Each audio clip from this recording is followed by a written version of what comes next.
Hey guys, what's going on? Kevin here from XL Aquatics, here to provide our first video analysis. Figured a great way to start off would actually be taking some videos of yours truly swimming. I haven't really swum in a while, so be warned, there are some possibly not so good things we're going to see here. Right now I have three different views of myself swimming. We have an underwater side view, underwater front view, and an above water view. So let's take a look here. We're going to break them down one by one and go from there. All right, it's loading here. I'm going to drag the video over, hopefully.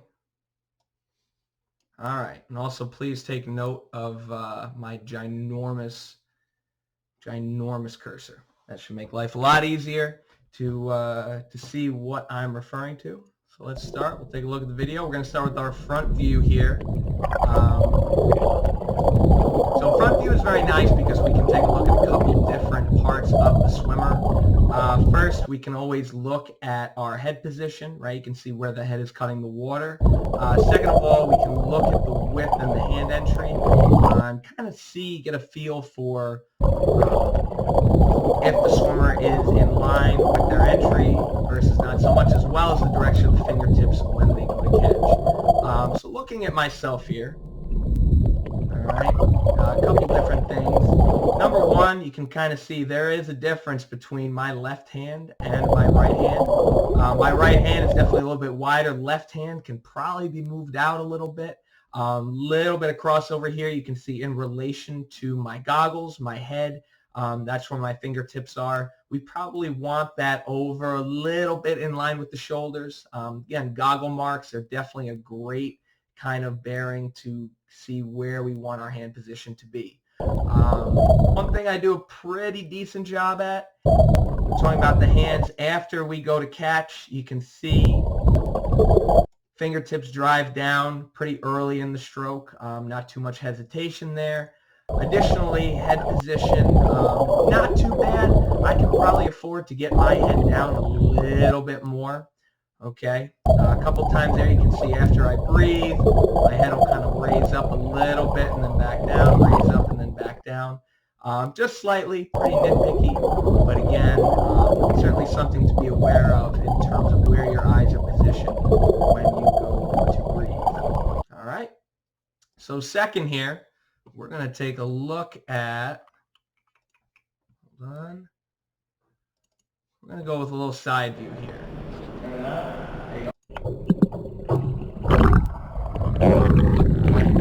So with the side view, what we often like to take a look at, we can view a couple different things compared to the front view. Side view, we can see our body line first and foremost. You can absolutely see the line of the swimmer, how basically any change in depth, different parts of the body. Typically we talk about head, shoulders, hips, and feet kind of in one line. Second thing we can look at is the depth of our extension after our arm enters the water and we extend through, how deep our hand is, and then the angle that's created when we go to catch. And then certainly the third thing we can look at is the timing of our breath. That's huge, and we'll touch on that in a second. Okay. So starting with body line, looking at this, my body line isn't bad. You can see there are a couple times here. I do have a little bit more of an arch in my back than you'd probably want to see. Again, we talked about the head, shoulders, hips, and toes in line. A little bit of an arch here. A little bit too much, but not terrible. You can obviously compensate with body line. We talk a lot about kicking here. The more we're able to drive our legs to some degree, the more it'll keep us in line. So that certainly can help if I were to kick a little bit more. Head positioning here, again, pretty good. We saw in the front view, I raise my head a little bit from time to time. You can see that here, particularly right before I breathe and even on the entry of each stroke. Eyes are up just a touch for a split second. We want to make sure after we take that breath, we go right back down.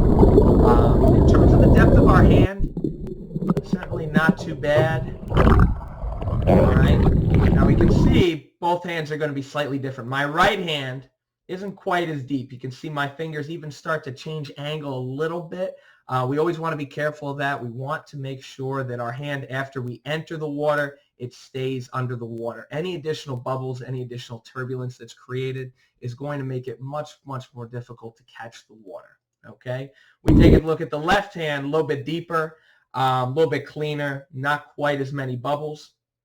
Okay? So sets up the catch a little bit better. Now, in terms of the timing of our breath, decent job here. You can see as I'm initiating the pull, I'm already starting to turn my head to breathe.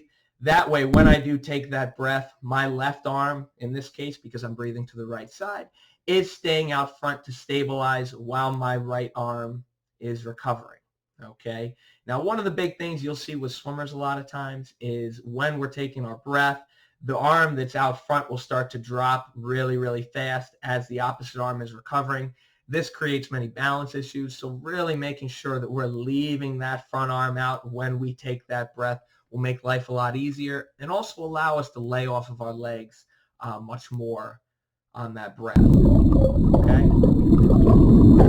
Fast forward a little bit, we should be able to see the left side now, hopefully. See how this looks? Left side.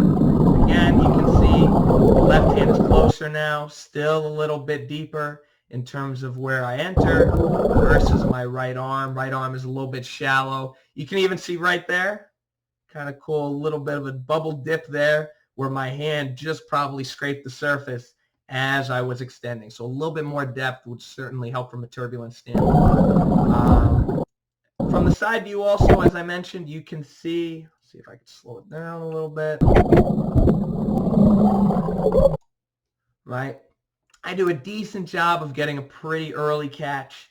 And after we extend out front, we want to try and drive our fingertips down, starting wrist and elbow. All right, opening up, getting a good open position here. All right, I can probably afford to bend my elbow a little bit more, but again, having that angle here is nice. That way I'm able to use my lats to be grabbing the water as opposed to my shoulders. Okay? And last but not least, we are going to go with the elusive front view, or excuse me, top view, which is kind of, we call it our coach's view here. Being able to see what our coaches see as you guys are swimming. Okay.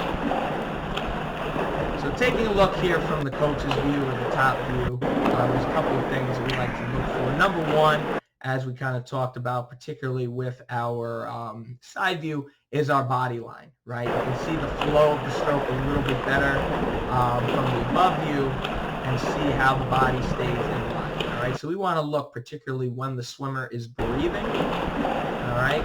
Where my body line is, my shoulders, my hips. Do my hips swivel when I breathe? Do I stay in line? My kick, am I keeping it tight enough? Am I widening it up too much?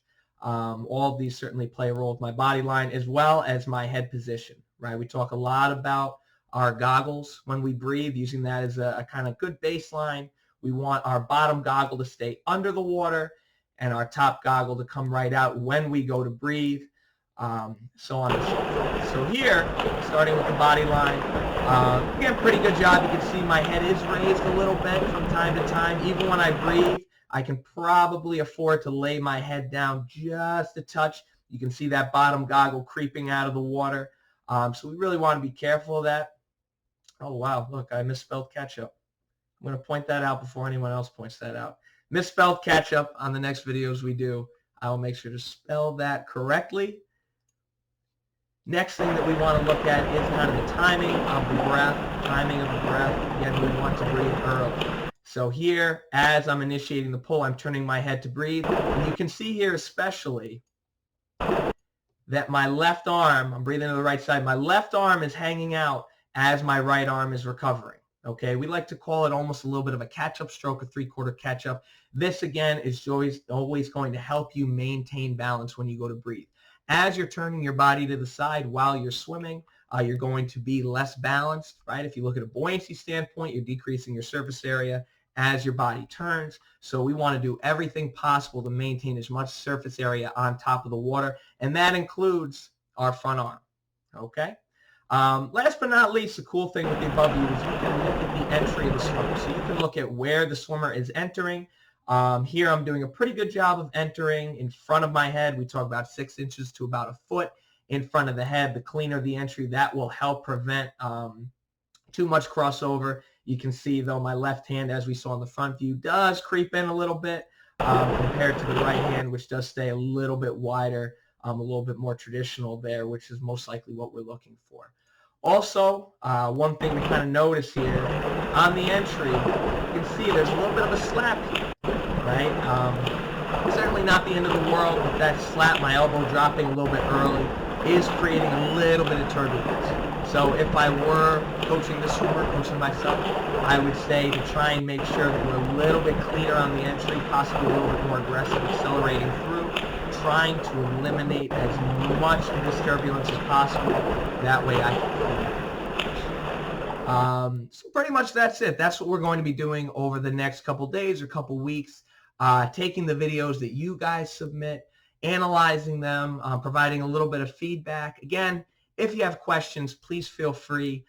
Shoot us an email, info@goswimexcel.com. Also, don't forget, if you're watching this on YouTube, smash the like button down below. Please don't be afraid to subscribe as we release content. We want everyone to engage with it, talk to us about it, and get your feedback so that we can offer better and better pointers remotely as we move forward. Looking forward to seeing everyone soon, and looking forward to doing our next video. Have a good day.